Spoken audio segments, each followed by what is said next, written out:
y'all, this is Marley K. Hope y'all are doing okay.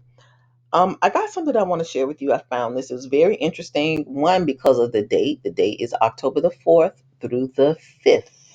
It is being held at MIT on the campus. So we already talked about um, um,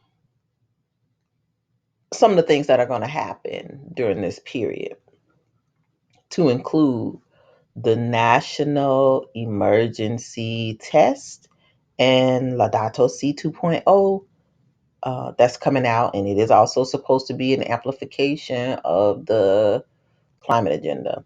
So check this out. So it says this is Climate Tech. MIT reviews conference on innovations for a sustainable future. Innovations for a sustainable future. Climate Tech convenes the leaders funding, creating, and deploying climate technologies to accelerate the transition into a green economy. So, do you understand what they are telling us?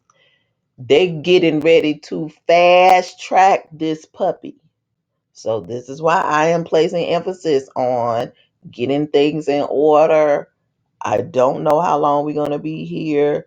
I don't have any specific time frames for you, but I just know things have the potential to be very uncomfortable for us really fast if they want to.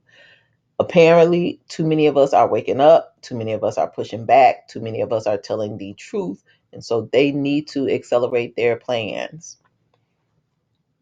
So it says new public policies backed by new public funding, which means that's government funding, taxpayer dollars, are fueling innovations, but the clock is figuratively and literally burning. Notice they used the word burning. They didn't say running out.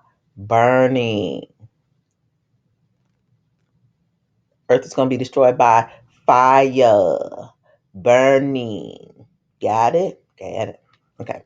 We must identify, innovate, and quickly scale the solutions that will have the greatest impact on achieving net zero objectives before it's too late. That means y'all got to eat them bugs. They got to kill off all these animals out here so you can't be eating nothing that farts. You got to get rid of CO2 so y'all ain't going to have soda. Going to throw y'all in these smart city concentration camps.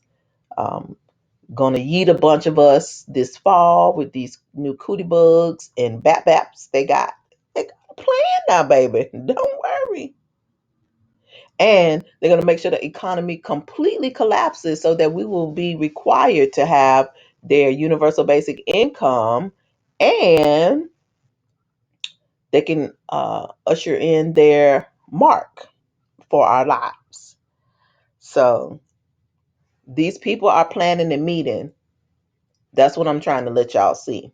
Trying to keep you up on game because that's what we do here. Electrification. I don't even know what they talking about. Electrification. What even is that? Is that where they're going to try to digitize everything through electricity? I don't know, but we got to do some research on this. AI, fusion, carbon capture, city level solutions, and radical adaptations are all on the agenda as we explore the innovations that will bring us to a sustainable future now, not later, but now. So here are the speakers. Sister from the U.S. Department of Energy. Notice they have all these black and brown people, which I find very interesting.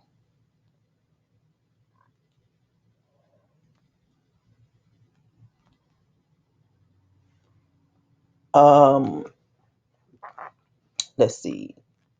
The climate change AI co-founder and chair, uh, senior vice president of energy transformation for Wally World, CEO and co-founder of Fervo Energy, and Group Senior Vice President, Strategy and Innovation, Orsted. Notice, not many white people. Okay, so it says in collaboration with City Science, looking beyond smart cities. The City Science Group at the MIT lab proposes that new strategies must be found to create the places where people live and work, in addition to the mobility systems that connect them, in order to meet the profound challenges of the future. So I need to click on this just because I didn't. So they want us to learn more about their work, so we getting ready to see what they do. City Science, looking beyond smart cities. The City Science Research Group proposes that new strategies must be found to create the places where people live and work, in addition to the mobility systems that connect them, in order to meet the profound challenges of the future. Persuasive cities. Let's listen in on this.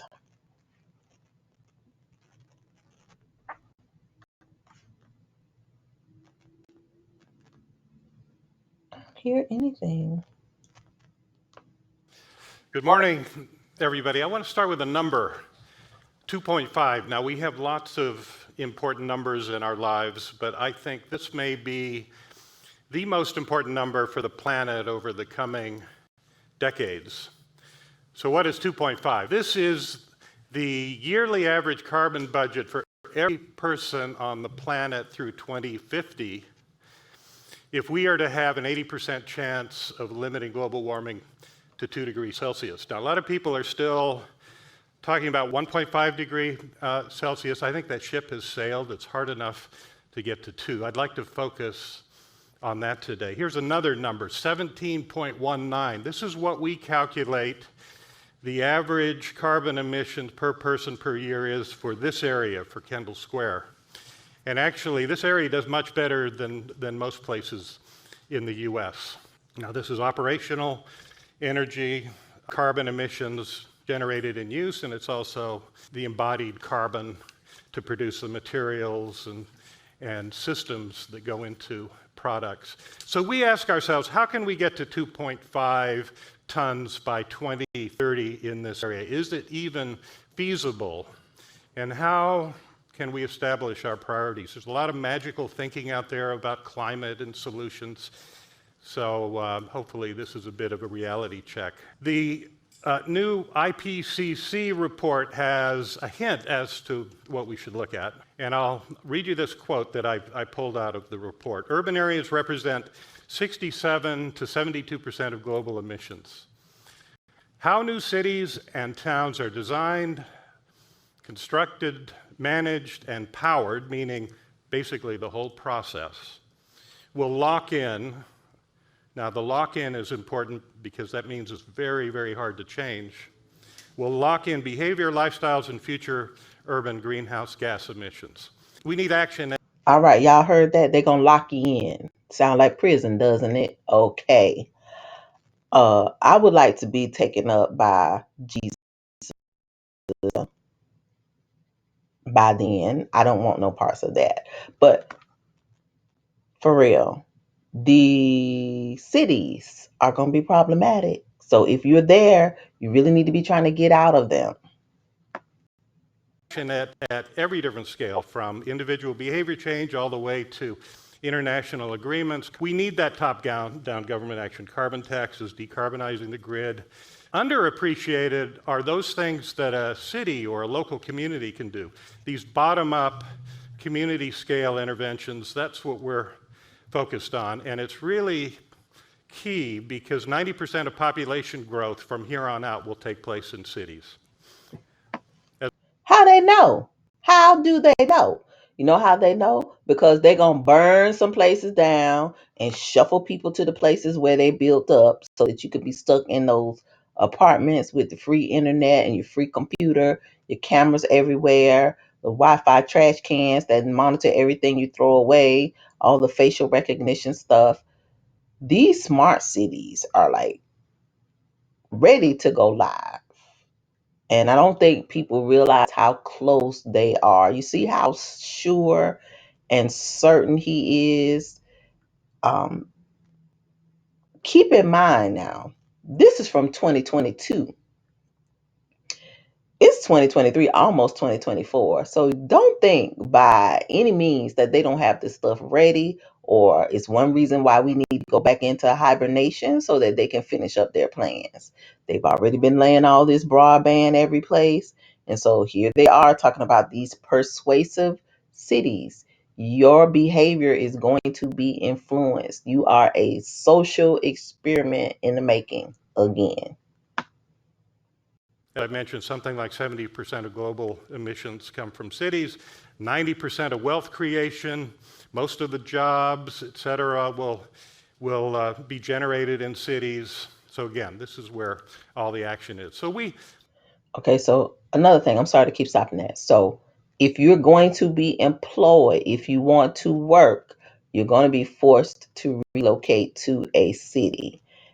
Young people are tend to want to be in cities because they're all fixated with having stuff to do 24/7, and so it's going to be easy to enslave young people. I'm going to just tell you straight up. Your young people, if you're not talking to them about the mark and the smart cities and this stuff, and they're not obeying those laws, statutes, and commandments and understanding revelations, end time prophecy in these cities, and um, basically marked. We conducted a thought experiment in my city science group, which is right downstairs here, to look at the possible transformation of MIT Kendall Square between now and 2030. What would it take? Now, MIT is an amazing innovation district, maybe the greatest in the world, but as a community, it's actually quite dysfunctional. Go down to Main Street today on a Saturday and see how dead the place is. So we built what we call Cityscope. It's this tangible model where groups of people can interact. We can look at land use and density and new systems, et cetera, and get real-time feedback with this radar plot and different visualizations. Now we're building in the back end a pretty sophisticated model.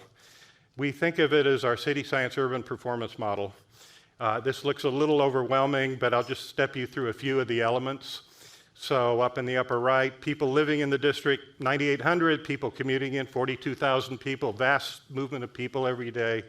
We can look at then the urban interventions that could improve not only the environmental performance, but the social and the economic performance of the community. We're looking for those win-win-win scenarios, interventions that do all three.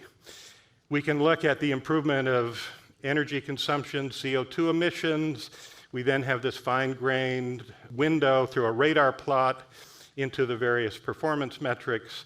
We can look at the development of clean energy sources and the impact on the grid, et cetera. So let me step you through some of these interventions that can take place locally. But before we deal with the local interventions, let's just talk about renewable energy to the grid.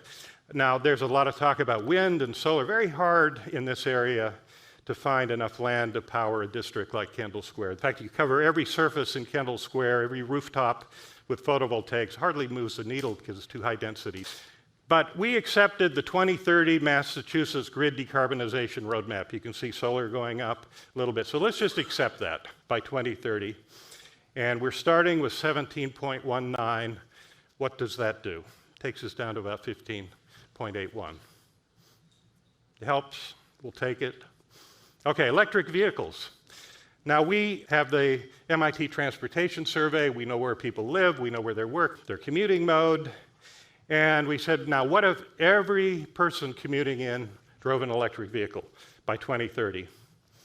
Well, it's interesting because the operational CO2 drops a bit, but the embodied energy goes up. There's tremendous embodied energy in an electric vehicle, in the batteries, the lithium, et cetera. The grid in Massachusetts is 77% fossil fuel, so most of the power you put into your Tesla is not renewable. It's not going to change much by 2030. So we look at this radar plot. Now we dial electric vehicles up to 100%. You can see a little bit of an improvement environmentally. So you heard that. They're going to have 100% usage of electric vehicles by 2030. You know they're going to stop making gas vehicles by 2026, I think. And so then they're going to start implementing a new tax. So if you drive a gas powered car, you will be taxed extra for using that car. And I want to say like every time you move it or something. I know in the ULEZ, which is in the UK, I think they said they charge them like $15 anytime they want to go someplace. So just imagine gas is going to be more expensive, and then you're going to have to pay an additional $15 to drive that car for that day. So if you need to drive your car every day to work because you have a gas car instead of a electric car, you're going to be broke. So either you're going to have to use public transportation or you're going to have to find some other means like an e-bike or whatever. And I heard those things are blowing up like crazy. So trust me, you ain't going to want to get here. You're not going to want to be here in Babylon by 2030. It's gonna be hell. So if you ain't got your life together and you not saved and on the right and straight and narrow path, telling you, you best to get on there because this place ain't gonna be no place anybody with good common sense and a healthy brain want to be. You should want to be with the Most High over there in the land of milk and honey, or in the wilderness getting healed and having rest from Babylon because she is crazy. Environmentally, almost no economic or social improvement. All right, 15.81, 15.5. Didn't save the planet. All right, hybrid work. Now, I got kind of excited about this during the pandemic because it would completely change commuting patterns. You know, work is being resorted right now. We haven't quite figured. So you heard that now. They want you to be at home. They want you to be in the house in the pandemic so they can get the CO2 down. That's what they say. But it's really all about control. Quite figured it out. Pre-pandemic, people would come into the corporate office typically. We're now evolving into much more of a workplace as a network. So people are working at home. People are working in cafes. Let's now dial hybrid work up. Now, we just said 100% of people are working 3 days a week. That's pretty aggressive. Almost no change. People still drive a lot locally. They crank up their air conditioning at home more. So hybrid work, get us down to maybe 15.3. Deep energy retrofitted buildings. I was also very excited about this. Now, when you look at these older buildings in a place like Kendall Square, they really do waste a lot of energy. So we can look at high performance air conditioning, low energy lighting and appliances. We can look at new sensors and controls, thermal insulation. Now you have to realize that drops the operational energy, but you're also adding more embodied energy in the materials and the products. And there's a cost of switching when you replace an old system with a new before it's at the end of its useful life. So let's look what happens at our radar plot. Oh, well, we see some improvement environmentally, some economic improvement. We can get better ventilation in buildings so the health goes up. So what does that do for us? 15.3 down to about 14.3. It's pretty good. We saved a ton. Getting closer. Okay. Live work symmetry. Now remember, 42,000 people were commuting in every day. So we said, what if everybody who worked at Kendall Square had an opportunity to live in Kendall Square in an affordable apartment designed specifically for their needs? So again, we took this transportation survey and said, what if we effectively had net zero commuting? The same number of people are commuting out as commuting in every day. And we take. All right, y'all saw that? So when you go to the city, you're gonna do everything in the city. You ain't never leaving. You're gonna work there. You're gonna go there. They're gonna provide you a little apartment. You're gonna get your little you'll have your little cafes and your little stuff. So they're telling you how things are going to look in the future. I really hope you're paying attention. It's not gonna be nothing nice. You think you're gonna have freedom to go and to these people are on a mission to keep the earth from burning up because they know it's getting hot for them. and they don't want the judgment. So what they're doing is trying to avoid as much as possible any repercussions from their sin. In addition to just enslaving the whole world, because at the end of the day, you don't have no free, uh, no sovereignty over your body. You don't have anything, no autonomy. You just got to go to work and leave work and go to your little apartment that they provide for you. You can't drive. What if you want to leave and go to mama and them's house, or you got family members that live someplace else? Everything you do is going to be tracked. Take our Cityscope model, and this is great for this because we can move these land use codes, like here R is residential, O is office of different types. We can toggle on new systems, and as we look at these various scenarios to develop the property around MIT, to get housing for 42,000 people. So let's now look at our radar plot. Now we're cranking this up to 100%. Now that has a huge environmental positive impact, but also a tremendous social economic impact. The economic is that people have opportunities to exchange ideas 24/7. They're walking more. The safety and security improves because there's more eyes on the street, et cetera. So 14.3. Now we get down to 10.75. Way more important than electric vehicles. Walkable access to amenities. People still have to drive to schools and shopping, et cetera. So then we look at walkable access to amenities. We have telecom data to understand the movements of people. We look at all of the amenities that people access. In Kendall Square, everything with a red X is not available. We can then take our Cityscope model and look at walkable access, in this case to parks. The table goes green when there's proper walkable access. We can do it layers and layers of all the amenities. By the way, let me just take a minute. It's one thing to have a vision for what it should be. How could we get there? I do believe that restrictive zoning may be the greatest barrier to climate change solutions. So we're looking at dynamic, incentive-based algorithmic zoning. Very simple. You might take an existing zoning envelope, maybe it's a 3-story building. You might double that with an opt-in system. You take 50% of that increased value, you put it into assets that could be pro-social, central housing, daycare, grocery, et cetera. You could even create an endowment, and you could compensate the people that live closest to that project, so they have a financial stake in the building. You could all be dynamic, so over time, all these incentives change. We can deploy the things that we're all thinking about in this building, smart contracts and data analytics and simulation. So there are mechanisms that could get us there. So walkable access to amenities, also pretty tremendous improvement in environmental, economic, and social.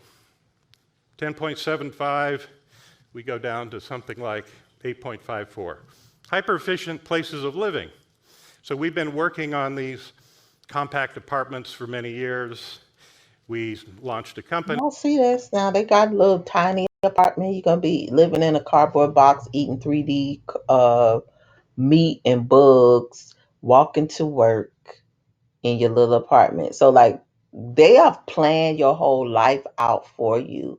And then, and they call it a persuasive city because you don't know they planned this. You just going there thinking, oh, it's just wonderful. And notice they targeting geeks, people who don't necessarily have the best common sense. Um, but they're gonna make this a model. And so once you do it and people buy into it, you just imagine 42,000 people commuting out of the city. If they can get 42,000 people to come there and stay and sell their gas powered vehicles and drive electric cars or get bikes and stuff and have walkable this and walkable that, like, he sells it sounds so good, so they can reduce these carbon emissions, but it's taking away your choice. Like you're stuck in a place you don't necessarily want to be, and they're selling it to you as if it's going to be such a good thing. It's this green space. We got these cafes, and we got this apartment, and da da da da. Your job's over there, and this is just everything. It's putting everything, cramming everything into this space, so you never have to leave. You don't even realize you're in prison. Company called Ori Living. This is an apartment in New York that is a showcase. Some random person shot this TikTok video that I liked. So walk-in closet, office on demand, the bed comes down in the ceiling. And there, you can do small, medium, large, et cetera, apartments. So not just about the small apartments, you can effectively double the utilization of space. And we can take our Cityscope platform, move these little modules around, and see the impact. All right, what does that do? Okay, has a modest environmental impact, but pretty good economic social benefit. 8.54, so we got 8.2. Lightweight community scale mobility. So we've, for years, been working on these little lightweight community mobilities. You now don't need cars. Remember, nobody's commuting. Everybody has walkable access to amenities. You You can hear that? Nobody gonna be commuting. Everybody gonna be walking. They got some type of electric shenanigan. Oh, people are crazy. see this down in the lobby. We have it on display down there. We've built different versions of this. This is the MIT Persuasive electric vehicle. You call for it like an Uber, comes to you wherever you are. We have a version of this as a autonomous bicycle. So the bike comes to you wherever you are like an Uber, you drive it to your destination, turns into a three-wheel autonomous vehicle. So that improves all three pretty effectively. Now, we still need power. We've lowered the energy consumption, I think, as far as we can.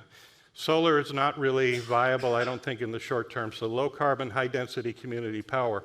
We're very interested in these nuclear batteries that can be shipped on the back of a truck. You can have a few of these that could power a place like Kendall Square. Ultimately, we'll have fusion reactors. Maybe by 2040, we're looking at how can we build fusion-ready cities.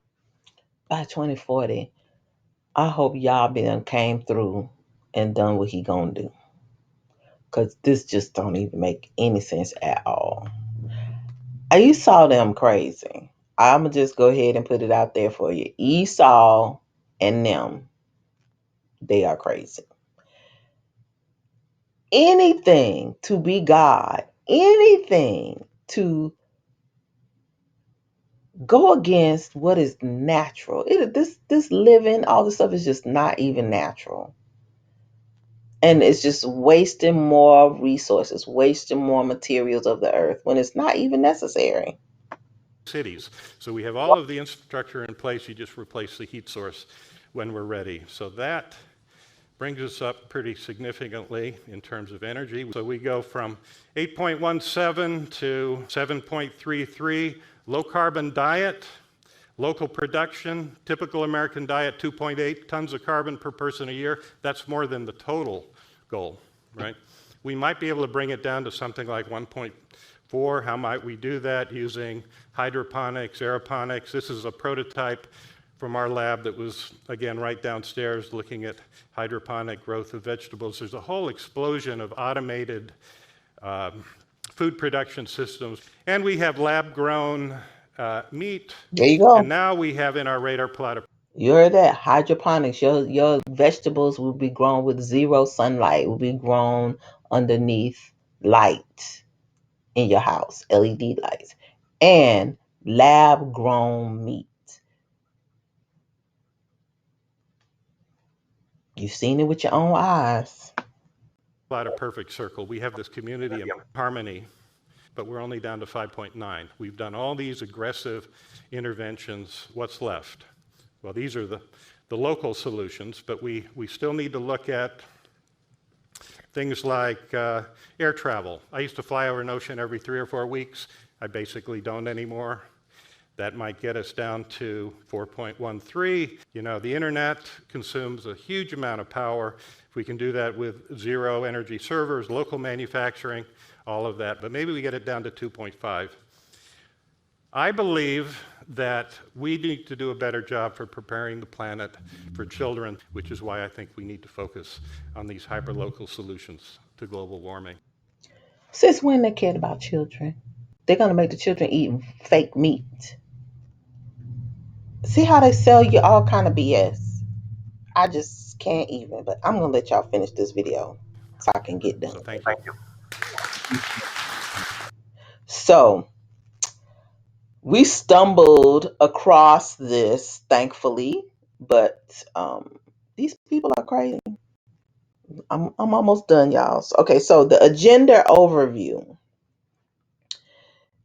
Um, that wasn't really important. What I wanted to show you is who's going to attend.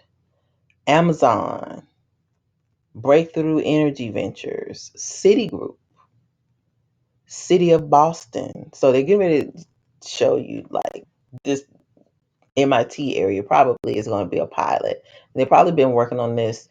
If this was from 2022, they probably have already been working on it and they may already be implementing it. I haven't followed up to see.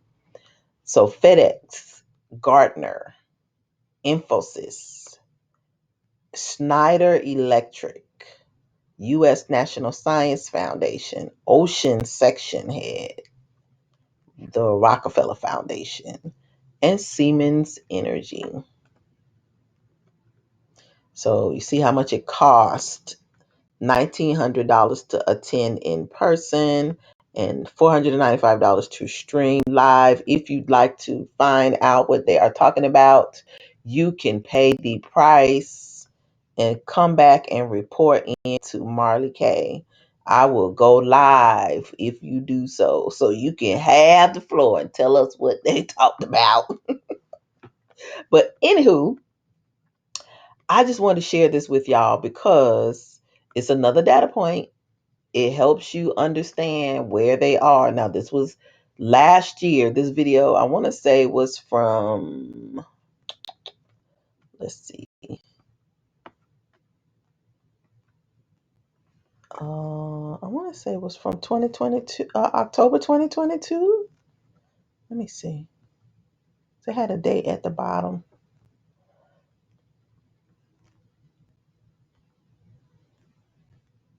It didn't have a date. Good morning, everybody. I want to start with a number, 2.5. Now, we have lots of important numbers in our lives, but I think this may be the most important number for the planet over the coming decades.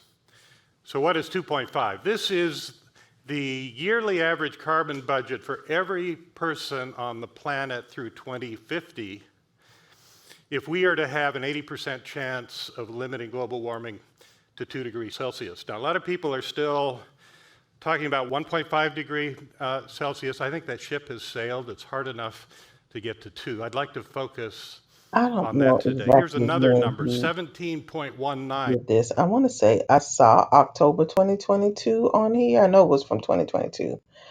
But anywho, that's neither here nor there. It was last year. It's another year. We're heading in 2024. So understand that they are accelerating their smart city plans. They're openly telling you what they are planning on doing. You can see these institutions, these higher ed institutions, especially the ones, the Ivy League ones, are in on this. If you know anything about these social media platforms, most of the founders and CEOs attended these Ivy League schools. If I'm not mistaken, I can't remember if Zuckerberg attended MIT or Stanford. I don't remember one of these Ivy League schools. But anyway, just understand what we are dealing with. These people are on an accelerated track to get this sustainable stuff up and going. They do have a plan of 2030.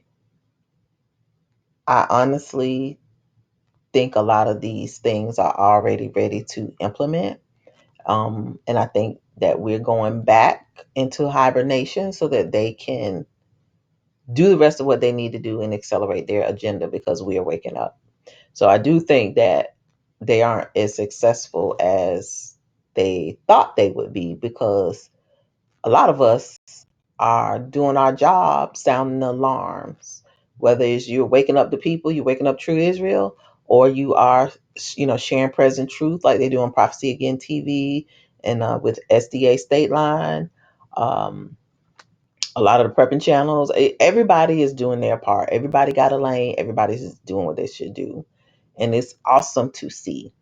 So understand that they are having climate discussions still right when they're getting ready to put us back into hibernation, and you need to understand what the purpose of that is. So it's not necessarily because the other thing I showed you is from the MIT Tech Review Checkup newsletter is that they already told you the BAP ain't gonna work. So and then it's suddenly reappearing. The timing is just perfect. If you put it all together, you look at it, it's perfect. So understand what we are dealing with and who we are dealing with and plan accordingly. Get your holistic items, get your mask, have your plans in place. Um, be prepared for what's coming because it's probably going to be worse than it was the last time. And we're going to have more shortages this time than we did last time because the supply chain is a whole lot different. A lot of mom and pop businesses are probably going to close down for good, which is going to limit to what we have access to. And then you're going to see these big box retailers roll out their digitalization plans that they're installing now, like at Wally World. So, anywho, this is just a data point, not anything that you need to be fearful of. Read your word, understand the Most High already told us what was going to happen. We know the end already. So, keep prepping, keep praying, keep seeking the Most High. Pray for this awakening so that people will awaken and understand what is happening, come out of these cities. Pray that, those who have resources and are able to prepare do so and do so, for the love of the brothers and sisters so that they can look after, one another should things happen. Pray that, their plans don't work. Whatever they plan, let it not prosper. No weapons formed against us will prosper because these people are selling glorified slavery. Plain and simple. It is glorified slavery. And so if we don't fight against them now, we will never be able to stand against them. So that's one reason why I bring you this type of information so that you are aware, you can make good decisions about how you live today because it is going to impact your children and my grandchildren and your grandchildren and even us tomorrow. So the Most High didn't intend for us to live this way. He did not. And so we need to pray that the adversary's plans fail. Pray that people awaken. Pray that people see. Share these videos because if people start seeing that these people got plans, the adversary has a plan for them that is not their plans, perhaps, just perhaps, they might decide to, fight with us.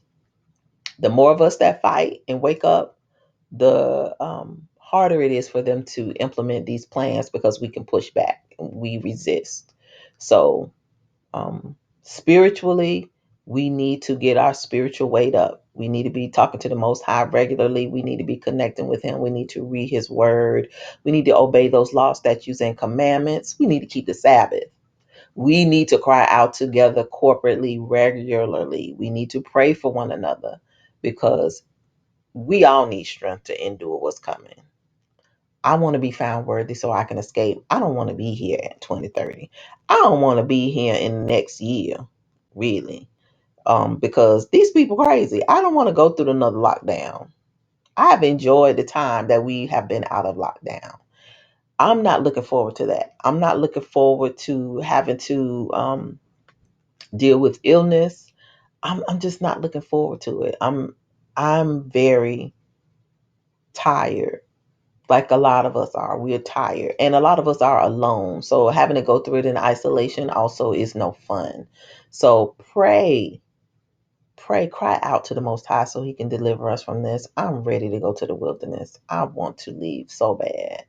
I want y'all to leave. I don't want nobody to have to endure this, except for the people who planning it for us. I would love for them to go through it since they think it's so great. Let them go through it.